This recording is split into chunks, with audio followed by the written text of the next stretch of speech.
Roger Stone here. Every day you wait, your money loses value, but gold and silver don't follow those same rules. American Sovereign Bullion gives you access to a nationwide wholesaler network, helping you secure aggressive pricing on real physical metals. Call 844-272-2428 now to get your free gold and silver guide to learn how to protect your wealth with physical gold and silver, delivered right to your door or with a gold IRA. Visit asbgold.com. That's asbgold.com for your free gold and silver guide today. Listen, all you New Yorkers. Yippee! Taxi! Okay, man, we're looking around. This is the 77 WABC minicast. Sunday morning. Well, with us today is Jessica Proud, and she is the senior advisor to Congressman Nick Langworthy, and she's been around Washington and New York State for a while. And, well, Jessica, give us your pulse of what the heck is going on. A lot of people are worried about what's going on in New York City, New York State. And you tell us. Hi, John. It's so good to be with you. Thanks for having me. They should be worried. Look, there's a lot of angst right now over what's happening in the city, of course, under Mamdani. And you have a governor that's in re-election mode right now. But make no mistake, if she wins in November, I think you're going to see her, go drastically to the left again on energy and climate policies, the economy, raising taxes. You see what they're doing with the pied-à-terre tax, trying to push that across the entire state right now, and of course in New York City as well. Things are going in the wrong direction. I was very intrigued this week when a Siena poll came out, which I always take with a little bit of grain of salt because they oversample New York City. They use a registered voter model, which can tend to skew more Democrat. So when it showed that 33% of Democrats showed New York State going in the wrong direction. And that is just a very striking number. It should be a wake-up call for everybody in Albany and New York City. They won't pay attention to it, but I think it should be tea leaves for what's going to happen in November. Understood. And I speak to Paul Zuber from the New York State Merchants Association, and a lot of his members, as business people, are afraid and may want to leave. Yeah, and I think, we've already seen that happening over the last decade plus, right? Florida, even out to Tennessee, Texas, we are losing population at record clips. And every year that technology advances and the world becomes more global, that it's just going to keep happening. Like Wall Street isn't what Wall Street used to be. We are no longer the financial capital of the world when you have these huge institutions picking up and bringing jobs to Florida, to North Carolina. It's very troubling, and I think we're going to find ourselves in a place at some point that all the money that they want to spend on all these, programs, there's going to be no one left to foot the bill. And if you're looking at retiring, if you have a small business, you see it in the numbers. The numbers don't lie. People are leaving, and it's just going to keep getting worse if there's not a change in direction. It seems like California, Illinois, a lot of the blue states, people are leaving.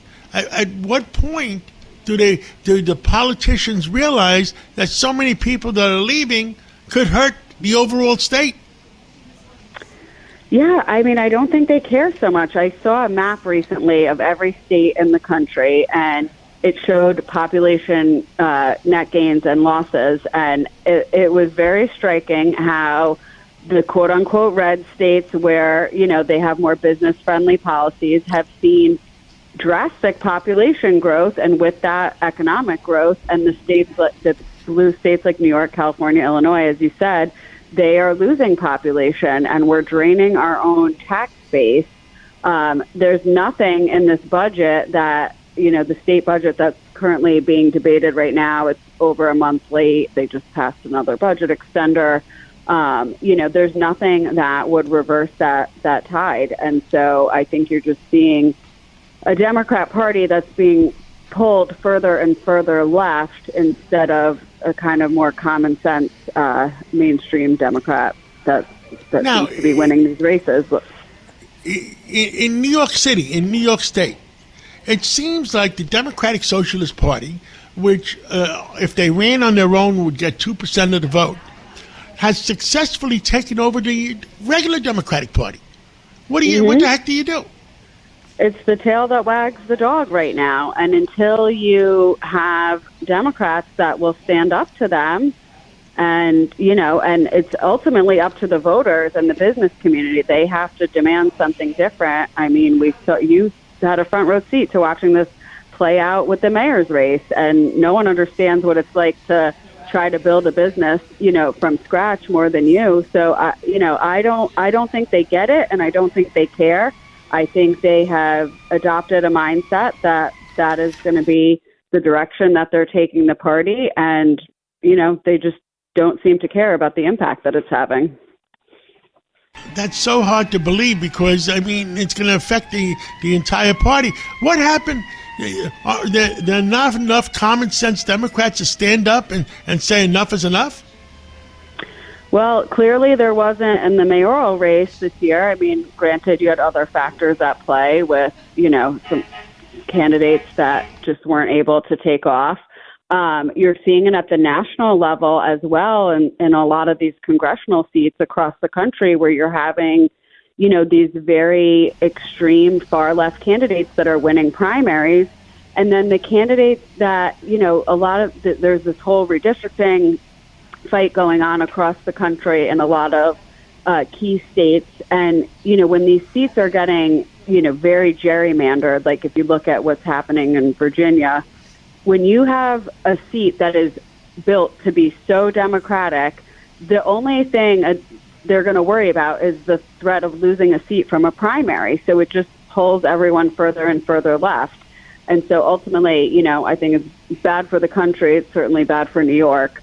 But they have allowed that ideology to metastasize inside the party. And I haven't seen anyone who's been willing to take it on and do it so successfully. Well, thank you so much for coming on this Sunday morning, and let's catch up again real soon. That'd be great. Thanks, John. It's great to be with you. The Marine Toys for Tots foster care program is bringing hope to children who need it most. Every 2 minutes, a child enters foster care, often with only a small bag of belongings. More than 400,000 children face trauma and uncertainty, many before age 8. This May, during Foster Care Awareness Month, Toys for Tots is creating Room for Joy. In 2025, nearly 375,000 children received comfort through toys, books, and essentials, reminding them they are not alone. Donate now and change a child's life.